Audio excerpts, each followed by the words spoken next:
16 মাস আগে আপনারা মজলুম ছিলেন, নতুন করে জালেম হওয়ার চেষ্টা করবেন না।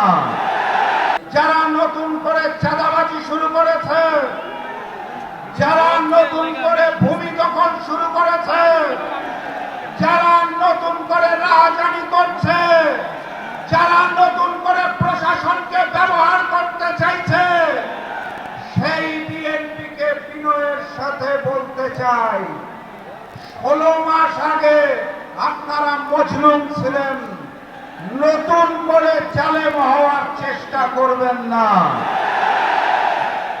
আর 2 দিন পরে 13 তারিখ জানি কারা আবার নতুন কর্মসূচি দেওয়ার চেষ্টা করছে।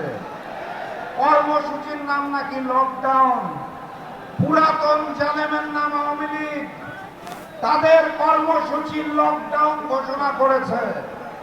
অর্থাৎ ওই হিন্দুস্তানের সেবাদার শেখ হাসিনা আওয়ামী লীগের শীর্ষ নেতৃবৃন্দকে নিয়ে হিন্দুস্তানে লক হয়ে গেছেন, আর দেশে যাদের রেখে গেছেন তাদেরকে 13 তারিখ ডাউন করতে চায়। এই হচ্ছে তাদের লকডাউন। পুরানো জালেম আর নতুন জালেমদেরকে স্মরণ করিয়ে দিতে চাই। আজকের এই মঞ্চের দিকে তাকিয়ে দেখুন।